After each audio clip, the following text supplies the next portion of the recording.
പരിശുദ്ധ അമ്മയ്ക്കും തിരുക്കുമാരനും ഒരായിരം നന്ദി. എൻ്റെ പേര് ഷേർലി. എൻ്റെ ഹസ്ബൻഡ്, മക്കൾ. ഞങ്ങൾ കോട്ടയത്തു നിന്നാണ് വരുന്നത്. ഞാൻ 2022 ഓഗസ്റ്റ് 29 ഞാൻ ഉടമ്പടി എടുത്തത്. ഇവിടെ വന്ന് ഉടമ്പടി എടുത്ത് 7 ദിവസത്തിനകം എനിക്ക് UK ഒരു ഇൻ്റർവ്യൂ അറ്റൻഡ് ചെയ്യാൻ പറ്റുകയും അങ്ങനെ നവംബർ 29 ഞാൻ UK എത്തുകയും ചെയ്തു. പിറ്റേ ദിവസം തന്നെ ഞങ്ങൾ ഡ്യൂട്ടി സ്റ്റാർട്ട് ചെയ്തു. ഡ്യൂട്ടി സ്റ്റാർട്ട് ചെയ്ത് 3 മാസം കഴിഞ്ഞാണ് എൻ്റെ ഹസ്ബൻഡും മക്കളും അങ്ങോട്ട് കയറി വരുന്നത്. ഇതിനിടയ്ക്ക് ജനുവരി 6-ാം തീയതി ലാസ്റ്റ് കയറി വന്ന ഞങ്ങൾ 3 പിള്ളേരുടെ പേരിൽ അവിടെ ഞങ്ങളുടെ കൂട്ടത്തിൽ തന്നെ വർക്ക് ചെയ്തുകൊണ്ടിരിക്കുന്ന ഇംഗ്ലീഷ് പിള്ളേർ കംപ്ലൈൻറ്റ് കൊടുത്തു. അതായത് എന്താണ് കംപ്ലൈൻ്റ് എന്ന് പോലും ഞങ്ങൾക്ക് സത്യത്തിൽ അറിയത്തില്ല. ജനുവരി 6-ന് കംപ്ലൈൻറ്റ് പോയിട്ട് ഫെബ്രുവരി 3-ാമത്തെ ആഴ്ചയാണ് ഞങ്ങൾക്ക് അത് ഞങ്ങൾ ഡ്യൂട്ടി ചെയ്യുന്ന സമയത്ത് പോലീസ് സ്റ്റേഷനിൽ നിന്ന് ഡയറക്റ്റ് ഞങ്ങളെ പോലീസ് വിളിക്കുകയാണ്. നിങ്ങളുടെ പേരിൽ ഇങ്ങനെ ഒരു കേസ് ഫയൽ ചെയ്തിട്ടുണ്ട്, നിങ്ങൾ പോലീസ് സ്റ്റേഷനിൽ സറണ്ടർ ആയില്ലെങ്കിൽ ഞങ്ങൾക്ക് നിങ്ങളെ അറസ്റ്റ് ചെയ്യേണ്ട വരുമെന്നും പറഞ്ഞ്. അപ്പം നമുക്ക് സത്യത്തിൽ എന്താണ് സംഭവം ഒന്നും അറിയത്തില്ല. നമ്മൾ നോർമലി ഡ്യൂട്ടി ചെയ്യുന്ന പോലെ ആ ദിവസവും ഞങ്ങൾ ഡ്യൂട്ടിക്ക് ചെന്നതാണ്. നമ്മുടെ ഇവിടെയൊക്കെ ആണെങ്കിൽ എന്തെങ്കിലും ഒരു ഇഷ്യൂ ഉണ്ടായാൽ ഒരാളറിഞ്ഞു, അങ്ങനെ പലരും പറഞ്ഞു നമുക്കറിയാൻ പറ്റും. പക്ഷേ ഇവിടെ ആരും നമ്മളോടൊന്നും പറയത്തില്ല, എല്ലാവരും സീക്രട്ടായിട്ടാണ് വെക്കുന്നത്. അപ്പം ഞങ്ങൾ ചെന്നിട്ടും 3 മാസം ആയതുള്ളൂ. അപ്പം ഞാൻ പറഞ്ഞു, സാറേ ഞങ്ങൾക്ക് ഇവിടുത്തെ പോലീസ് സ്റ്റേഷൻ അറിയത്തില്ല, ഞങ്ങൾക്കൊന്നും അറിയത്തില്ല എന്ന് പറഞ്ഞു. അപ്പം ഞങ്ങൾ പെട്ടെന്ന് ഭയങ്കര ഡിപ്രസ്ഡ് ആയെന്ന് കണ്ടപ്പോഴത്തേനും അവർ പറഞ്ഞു, ഞങ്ങൾ നിങ്ങളുടെ ഹോമിൽ വന്ന് ഞങ്ങൾ നിങ്ങളെ ഇൻവെസ്റ്റ് ചെയ്തോളാം. അപ്പം നിങ്ങൾ അതുമായിട്ട് കോപ്പറേറ്റ് ചെയ്തില്ലെങ്കിൽ ഞങ്ങൾക്ക് നിങ്ങളെ അറസ്റ്റ് ചെയ്യേണ്ടി വരുമെന്ന് പറഞ്ഞു. അപ്പം മക്കളും ഹസ്ബൻഡും കയറി വന്നിട്ട് ഒരാഴ്ച കഴിഞ്ഞപ്പോഴാണ് ഇങ്ങനെ ഒരു പ്രശ്നം വരുന്നത്. അപ്പം നമ്മൾ തന്നെയാണെങ്കിൽ നമുക്ക് കയറി പോയാൽ അല്ലെങ്കിൽ ജയിലിലാണെങ്കിലും നമുക്കൊരു പ്രശ്നമില്ല. പക്ഷേ ഇവർ കയറി വന്ന സമയത്ത് എന്ത് ചെയ്യൂ എന്നുള്ളൊരവസ്ഥയായി. നാട്ടിലേക്ക് തിരിച്ചു വരാൻ പറ്റത്തില്ല. മക്കൾ ഹസ്ബൻഡ് ഒറ്റയ്ക്കാകും, പുള്ളിക്ക് ജോലി ആയിട്ടില്ല. അപ്പോഴും ചെറിയ കാര്യത്തിന് ഭയങ്കര ടെൻഷൻ അടിക്കുന്ന എനിക്ക് ഭയങ്കര വിശ്വാസമാണ്. എന്നെ ഇവിടെ കൊണ്ടുവന്ന അമ്മയാണെങ്കിൽ ഞാൻ ഒരിക്കലും തിരിച്ചു പോകേണ്ട വരത്തില്ല എന്നുള്ളൊരു വിശ്വാസം ഉണ്ടായിരുന്നു. അങ്ങനെ പോലീസുകാരുടെ ഇൻവെസ്റ്റിഗേഷൻ കഴിഞ്ഞു. നമ്മൾ അവിടെ ചെന്ന് 6 മാസത്തിനുള്ളിൽ രജിസ്ട്രേഷൻ ആയില്ലെങ്കിൽ നമുക്ക് പിന്നെ ജോലി ചെയ്യാൻ പറ്റത്തില്ല അവിടെ.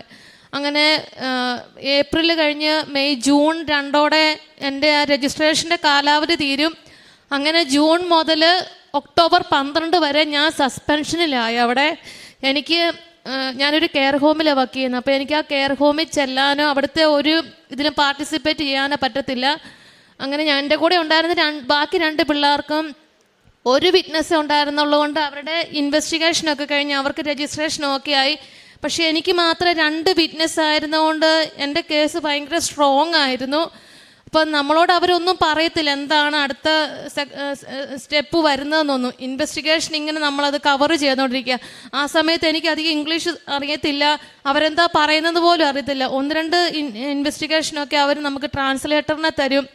അങ്ങനെ 4-5 ഇൻവെസ്റ്റിഗേഷൻ ഞാൻ ഫേസ് ചെയ്തു. പക്ഷേ ആ സമയത്തൊക്കെ എൻ്റെ അമ്മ എൻ്റെ കൂടെ ഉണ്ടായിരുന്നു, എനിക്ക് ധൈര്യമായിട്ട്. ലാസ്റ്റ് ഞാൻ ശരിക്കും പറഞ്ഞാൽ നമ്മുടെ ഇവിടുത്തെയൊക്കെ കോടതി കയറുന്ന പോലെ ജഡ്ജിയുടെ വലിയ ചേംബറിൽ എനിക്ക് ഇൻവെസ്റ്റിഗേഷനാണ്. അപ്പം അവിടെയെന്ന് പറഞ്ഞാൽ നമുക്ക് അതിന് വേണ്ട പ്രൂഫ് എല്ലാം നമ്മൾ കളക്ട് ചെയ്യണം. പക്ഷേ എനിക്ക് എൻ്റെ കയ്യിൽ ഒന്നുമില്ല. കാരണം ഞാൻ ആ റെസിഡൻറ്റിൻ്റെ റൂമിൽ കയറുമോ അതിന് എന്തെങ്കിലും ചെയ്തതോ ഒന്നുമല്ല. പക്ഷേ 2 ഇംഗ്ലീഷുകാർ ചെയ്ത ഒരു സംഭവം അത് എൻ്റെ പേരിലാക്കി അവർ ബോഡി മാപ്പ് അങ്ങനെ എല്ലാ ഇൻവെസ്റ്റിഗേഷൻ എല്ലാ പ്രൂഫും അവർ സബ്മിറ്റ് ചെയ്തു. അപ്പം ഞാൻ ചെയ്യാത്തൊരു സംഭവം ആയതുകൊണ്ട് എനിക്ക് അതിനൊന്നും അവരോട് പറയാനില്ല. ഞാനത് ചെയ്തിട്ടില്ല, എനിക്കതിനെപ്പറ്റി അറിയത്തില്ല എന്ന് മാത്രമേ എനിക്ക് പറയാനുണ്ടായിരുന്നുള്ളൂ.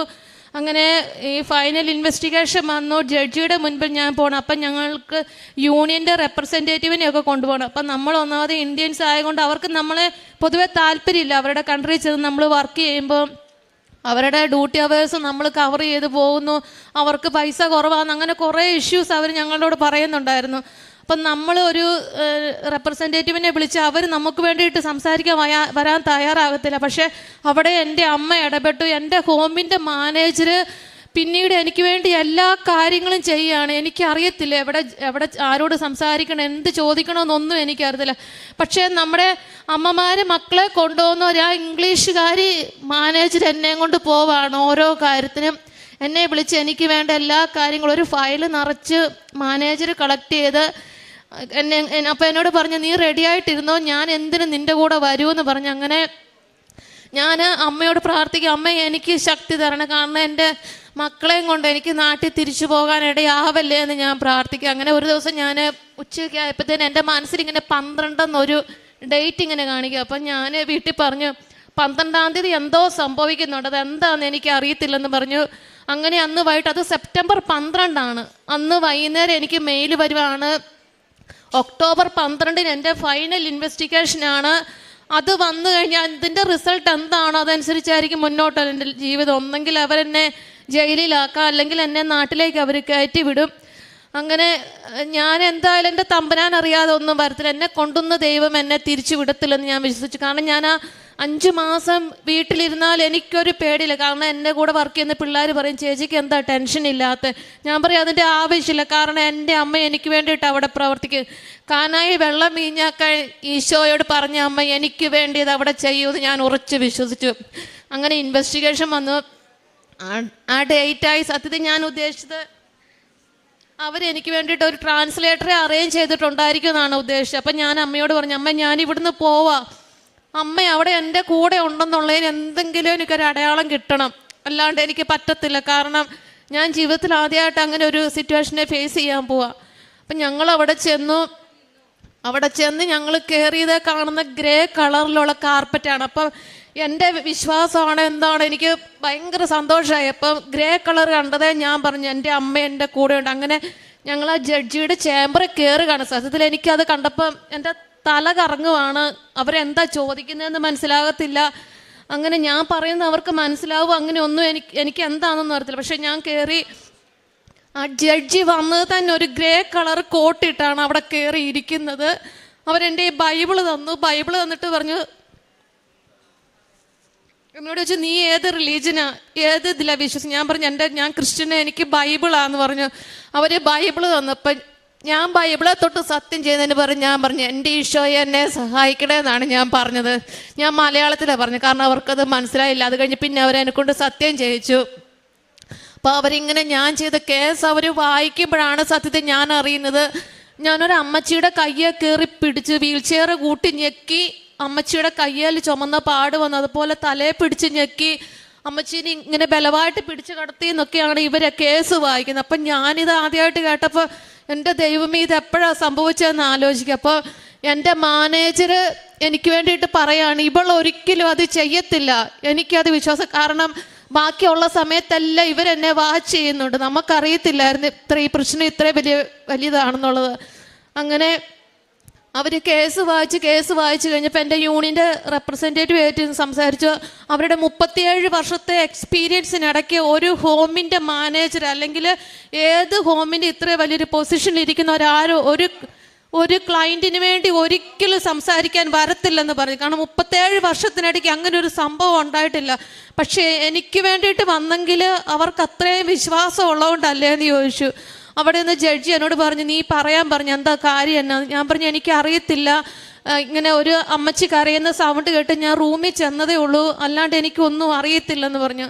അങ്ങനെ കുറേ സംസാരിച്ച് കഴിഞ്ഞ് അവർ എന്നോട് പൊക്കോളാൻ പറഞ്ഞു. സാധാരണ അതിൻ്റെ റിസൾട്ട് 9 ദിവസം കഴിഞ്ഞിട്ടേ നമുക്ക് വരത്തുള്ളൂ.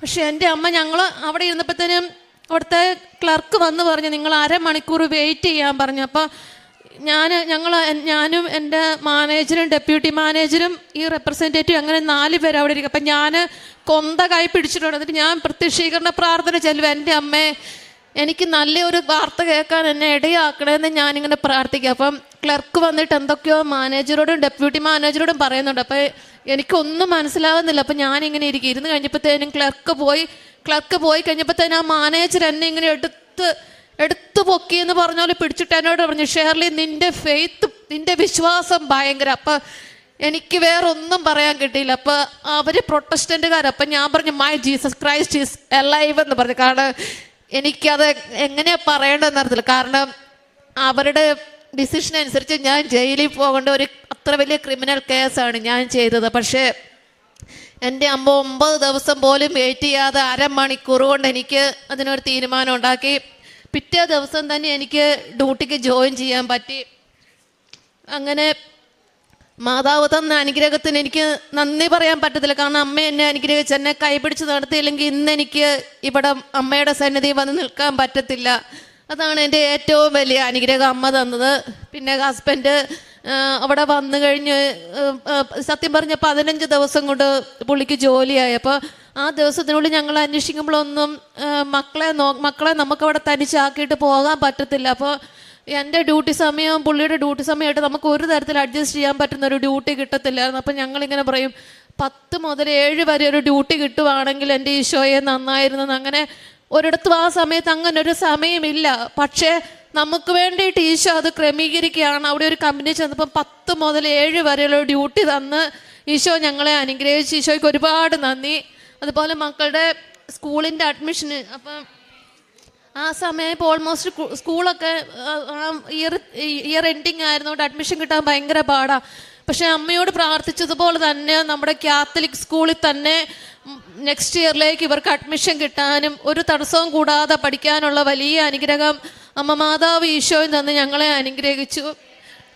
പിന്നെ പ്രേക്ഷിത പ്രവർത്തനം എന്ന് പറയുന്നത് ഞങ്ങൾ പത്രം കൊടുക്കുക. അതിൽ കൂടുതൽ നമ്മൾ പത്രത്തിനേക്കാൾ ഉപരിയായിട്ട് ഞാൻ എൻ്റെ അമ്മയെക്കുറിച്ച് എല്ലാവരോടും പറയും. അപ്പം നമ്മൾ പറയുമ്പം അവർ നമ്മുടെ കാര്യങ്ങൾ വിശ്വസിച്ച് അമ്മയുടെ അടുത്ത് വരാനും ഉടമ്പടിയിലായിരിക്കാൻ അവർക്ക് സാധിച്ചിട്ടുണ്ട്. പിന്നെ കാരുണ്യ പ്രവർത്തികൾ എന്ന് പറയുന്നത് എനിക്ക് കിട്ടുന്ന സാലറിയുടെ ഒരു വീതം ഞാൻ പാവങ്ങൾക്കായിട്ട് ഞാനത് അയക്കുന്നുണ്ട്.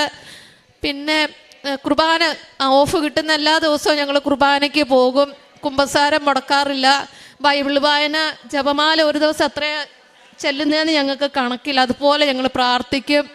പിന്നെ വിശുദ്ധ വസ്തുക്കൾ ഉപയോഗിച്ചത് മോൻ്റെ കഴുത്ത് പൊള്ളിയായിരുന്നു. കാരണം അവിടെയൊക്കെ കുഞ്ഞുങ്ങൾക്ക് എന്തെങ്കിലുമൊക്കെ പറ്റി അത് ഭയങ്കര കേസാണ്. അപ്പം ഞങ്ങൾ ശരിക്കും പേടിച്ച്. പുള്ളി ഡ്യൂട്ടിക്ക് പോയ സമയത്താണ്. അപ്പോൾ അവന് ശരിക്കും വിശ്വാസം. അവൻ ഓടി വന്ന് മാതാവിൻ്റെ എണ്ണയെടുത്ത് നെഞ്ചത്ത് തൂത്തോട് പ്രാർത്ഥിക്കുക, എൻ്റെ അമ്മയെ ഈശോ മാറ്റിത്തരും എൻ്റെ പൊള്ളലെന്ന് പറഞ്ഞ്. പിറ്റേ ദിവസം ഞങ്ങൾ എഴുന്നേൽക്കുമ്പോൾ അത് ഒരുമാതിരി കരിഞ്ഞ പോലെയാണ് കുഞ്ഞിൻ്റെ നെഞ്ചിൽ ആ പാടിയിരുന്നത്. അങ്ങനെ മാതാവ് തന്ന ഒരുപാട് അനുഗ്രഹങ്ങൾക്ക് നന്ദി പറയുന്നു.